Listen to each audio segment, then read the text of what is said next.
theater of the air.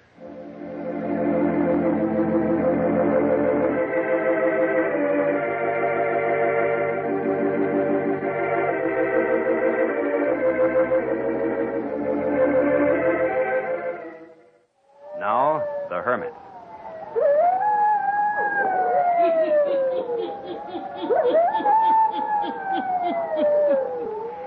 Ghost stories.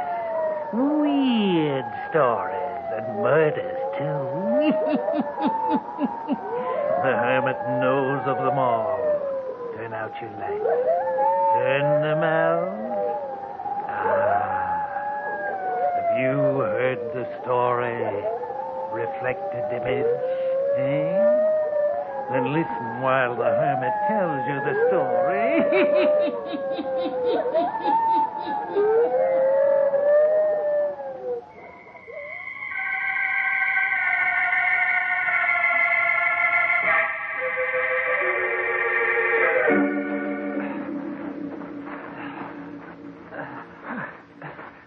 Hey, Dan. Dan, you gotta wait. I can't go a step farther. Gotta keep going. Oh, this heat. This desert heat. I can't go on. Listen, Taylor. If we keep going, we're bound to strike civilization before long. Don't be such a devil, Dan. I gotta rest. All right. For a few minutes, then. Desert. Desert. I hate it. Walking for hours. Sun beating down. Stop it, Taylor. You can't go on that way. If you do, you'll go loco. Come on. Let me have a drink of water. We should wait till the sun goes down. Do us more good then. You are the devil, holding out on water. My tongue's like a bale of cotton. All right. You think I'm a devil holdout or not? There isn't any more water. No more water? We drained the last when we took that drink 4 or 5 hours ago. I don't believe it. Let me have a bottle. Here. No water. No more water. No more water. Now, listen. Don't do no good to get panicky. Only make your thirst worse. Crying out like that. Just another day would bring us into a settlement. Lost. Our bones will bleach white here on the desert. Sit back and rest. It's getting cooler now. Dan, look. Look over there, atop that rise of sand. I'm looking. Do you see her standing there? I see the dead stump of a tree. So do you. I see her. A beautiful woman. The breeze blow on her dress. So cool-like. And Dan, she's waving to us, beckoning us to come on. Taylor, where are you going? Come back here. Wait, I'm coming. I see you. Don't go away. I'll get up. Just wait, that's all. Wait. Follow me. I'll take you to our cabin. Cabin. Water. There's a well near the cabin. Follow me. Dan, she's real. She's telling us to follow her. Dan, hurry. Follow me. Follow me to the cabin. All the water that you want to drink. Follow me. Dan. Taylor, you got to get a hold of yourself. I talked to her. There was a woman here. It was no dead tree. She said to follow her. That way. East, she said, to the cabin and water. Dan, you gotta believe. You gotta try it. Help me up, Dan. Oh, Taylor, you're seeing things. No, you gotta try. She was here, and she said to follow her. I can't believe you saw anyone. It's worth trying, isn't it, Dan?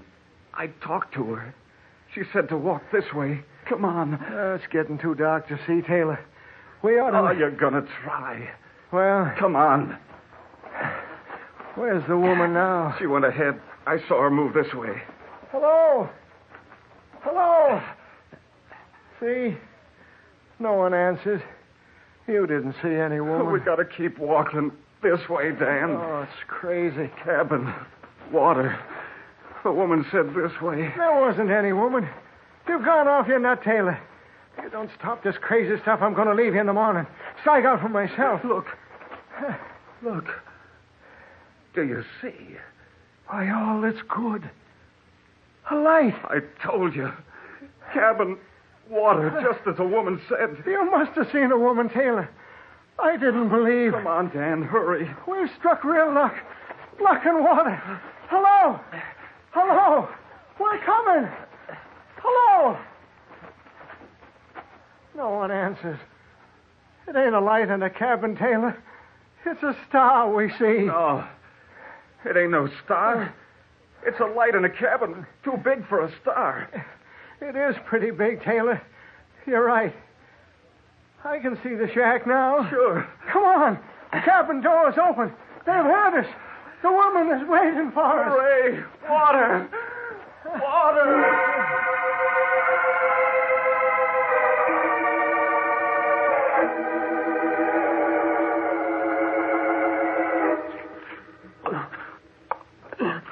Take it easy, partner. Don't drink too fast or too much at first. That's enough, Taylor, for now. Where's your outfit, stranger? Lost it 3 days ago. You ain't packing any guns? No, we haven't any. Then you're welcome to stay the night. It was mighty nice of your wife to tell us we were welcome here. What's that, stranger? Your wife, or the woman that told us to follow her here to the cabin and water. I don't savvy what you mean. Funny thing. I could drink forever, but it don't seem to quench my thirst. Let me take the cup now. Both of you better take it easy.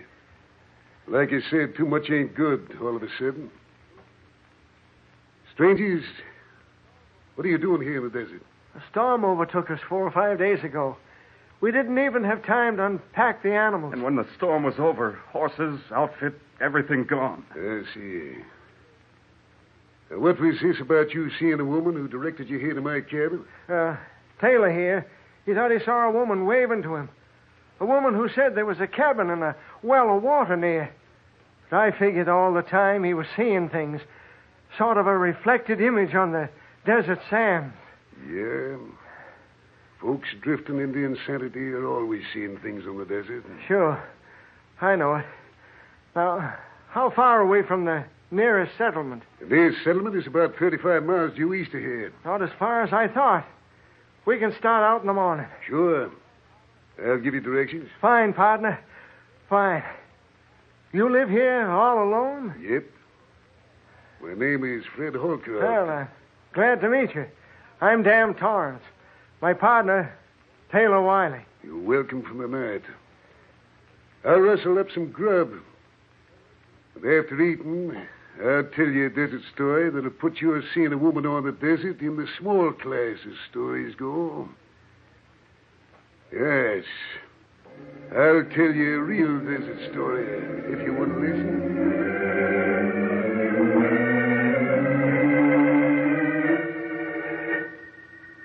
This story will tell you what horrible things the desert can do to folks. It was about 3 years ago that me and my partner got together all our possessions. We sold them for all the profit we could get. Then bought stuff to start out on a prospecting trip. For a while, we didn't strike enough gold to make expenses. Then one morning, Ab and me made a walloping strike and hightailed it to town with our samples.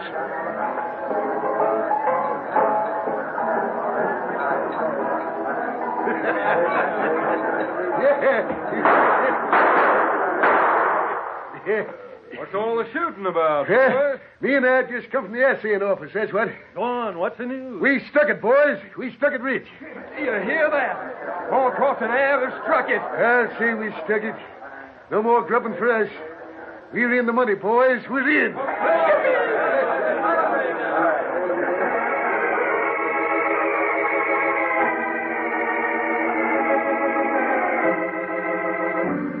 Yep, we was rich. The first thing I did was to send back to the settlement for my girl to come out to me. Ab helped me get ready for her. We built this here cabin. Of course, it's no mansion, but it's a sight better than most desert shanties. Well, Lila came out, and we was married in El Toro, and then came back here to the cabin. Lila, she brought things along to pretty up the place. Curtains and such. We was real happy. Ab, Lila, and me. And the gold was still coming in. Night times, Lila and me would make plans as to how we were going to the big cities and live like king and queen. Then one morning, I comes into the cabin. Lila was sitting in that chair where you are sitting now, stranger. And Ab was standing there by the table. I could sense right away that something was up. I says, "Supper on, Lila?" No. Time for grub, ain't it? Maybe so. Go on, Lila. Tell him. Tell me what. Lila don't want to stay here with you anymore, Fred. I reckon Lila's able to talk for herself, Ab. What's this Ab is telling me, Lila? Eb's got it right, Fred. I hate it out here. And you won't give up and say we got enough to move on. Well, now... Let me do the talking. I can't stand it here in the desert. Not any longer. I'll go crazy if I have to be here another day. But I thought... Go on, tell him all of it, Lila. It ain't only the desert you don't like. It's him. Lila's in love with me. Is this true? Lila, tell me. Is it the truth what I was saying? Yes. Why, Ab, you desert rat, I'll break every bone in your body. Now, take it easy. You won't touch me so long as I got the draw on you. Fight like a man, you yellow-livered skunk. Put down that gun and fight like a man. Yeah, don't listen to him. Don't you lay a hand on Ab, Fred. I ain't afraid to fight him. There's my gun on the table. Now, come on ahead. Yeah. You...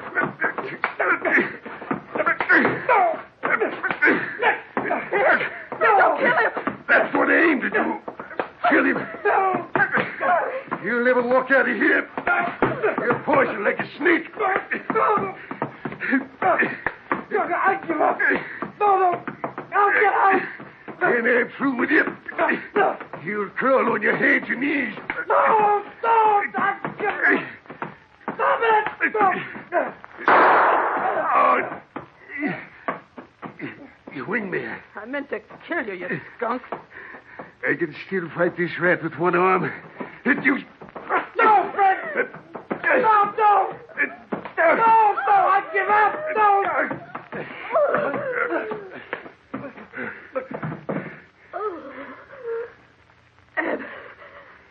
Ab, speak to me. You killed him. You killed Ab. You can't kill a skunk like him. He's not breathing. Look, his head's all smashed from hitting the table. Ab, speak to me. Let me see him. Dead. You killed him, man, Fred Holcroft. Ab. Oh, Ab. You're to blame for this, Lila. You're to blame for it all. A no good woman. You tried to kill me. For all your sins you'll pay. You'll start paying right now. Did I tell the sheriff about you being a murderer? You ain't going to tell the sheriff or nobody else what's happened in this cabin. You're going to do just what I tell you to do. And no more.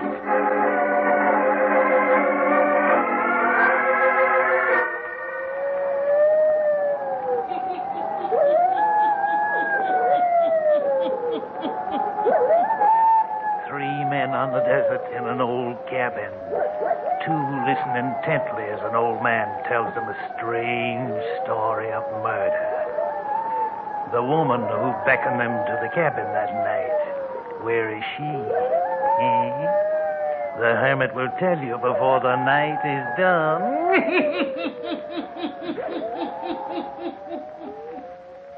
And now, the hermit again.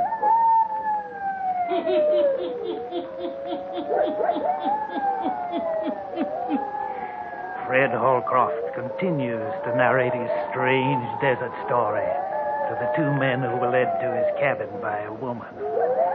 Listen.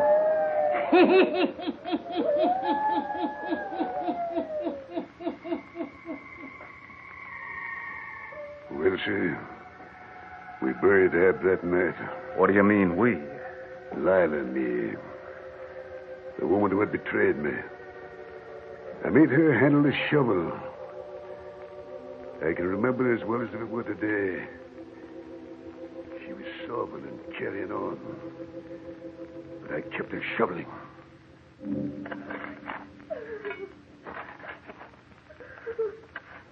Keep shoveling. Cover up the man you love. Make him a good deep grave. Don't look to me for mercy. Keep digging.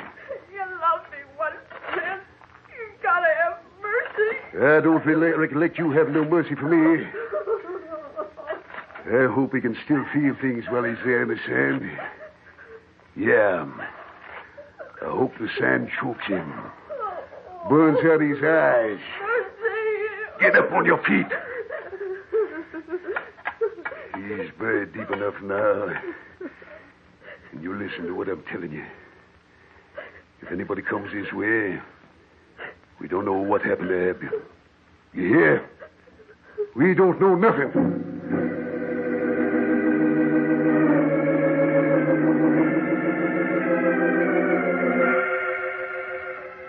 I can tell by the look in your eyes that you figure I was mighty cruel to Lila. But you got to remember, she had played me dirt. And what's more, she had tried to murder me to save that skunk of a man. I couldn't forget that. I didn't forget it. Every hour, I made her suffer for her sins. I made her work the mine with me. Made her stand out in the blinding storms, in the heat of the sun, till her skin was burned black and her eyes all puffed and faded out, till her beauty was gone forever.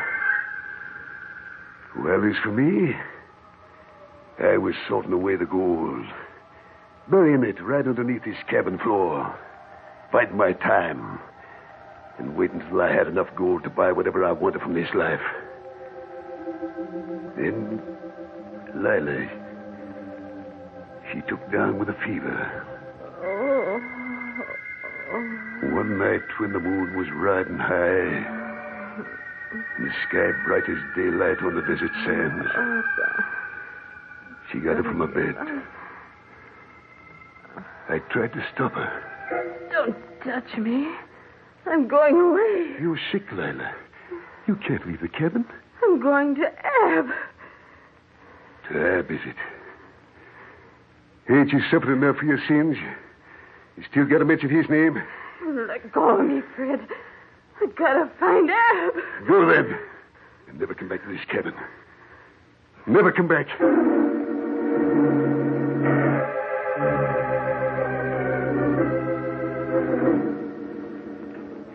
I stood at the door of this cabin watching her stagger away in the moonlight night. I never searched for her body. Her bones are bleached white by now from the sun. As for me, well, I always figured on moving on. But the sun and the desert, the scorching sands and the wild winds blowing, all of it sort of got into my blood. And I've stayed on here, hoarding my gold. But one of these days I'll be pulling out for the city, and the lights, the music, all the rich things money can buy. I don't understand it. Why are you telling all this to us, two strangers? How do you know we won't report you as a murderer? I don't likely know why I'm talking. Unless it's that the loneliness in the desert has got me. You let the woman wander off into the desert to die? I told you just as it happened. Don't you understand, stranger? That woman didn't die. It was her we saw tonight. Her that beckoned us into this cabin. She never died at all. Taylor, you never saw any woman. You said the dead stump of a tree. You thought it was someone moving. She talked to me, I tell you.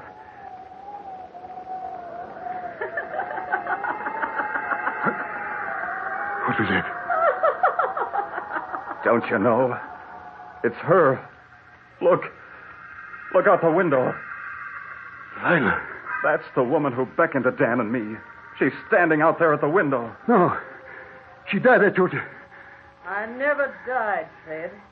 Never died. I've come for you. Don't let her in this cabin. Look. She walked right through the door. It can't be her. Look closely, Fred. I've come to finish up what I should have done years ago. Stop her. Don't let her do that gun. I've got it now, Fred. This time I'll do more than wing you. She got me. Got me. Grab him, Taylor. Look at the blood. Help her. I'm dying. He's done for. And the woman. She's disappeared through that door just like she came in. She's gone. And you and I, Taylor, we're going to be accused of this murder.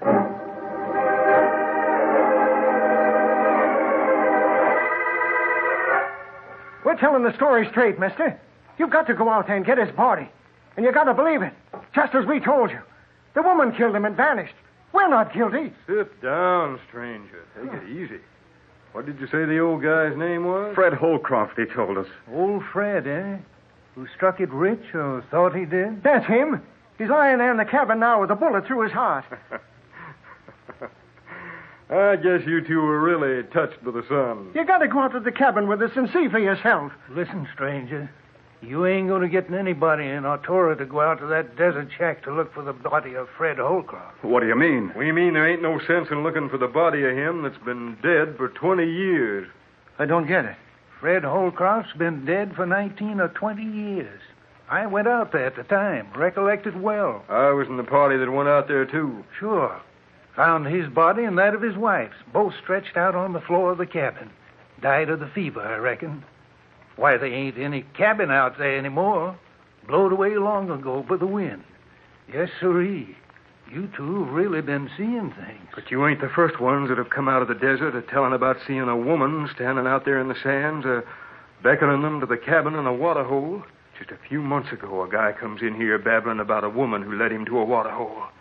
But ain't none of them ever been so touched before that they saw the old man or the cabin, or had a vision of a murder. Did anyone ever find old Holcroft's gold? Nope, nor his partner neither. Some folks reckoned he left Fred and his wife there to die and took the gold for himself. Listen, then. It may be we saw a vision, but you come out there with us to the spot where the cabin did stand. Maybe we can prove to you that the story we heard last night was true.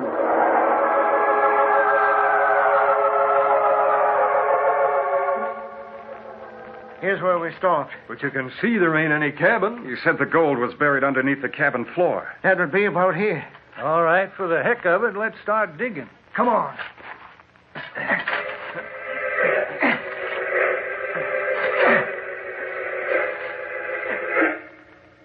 Gold. By cracky gold. Just as we told you. Just as he told it to us. Visions, huh? Visions on a desert.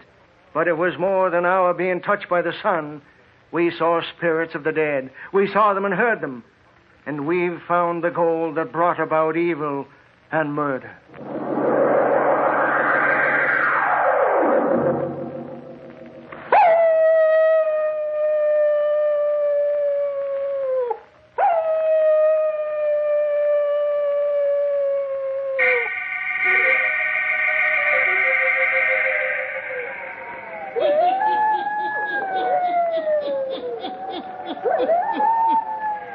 A reflected image of the desert. And yet it was not of the mind alone, but rather a ghostly vision of the past. Spirits that could not rest in their graves of sand. Ghostly visions returning to earth to walk the desert on moonlight nights. To speak to the living. To relate over and over the stories of their sin and murder. Yes. Turn on your lights. Turn them on. I'll be back. Pleasant dreams.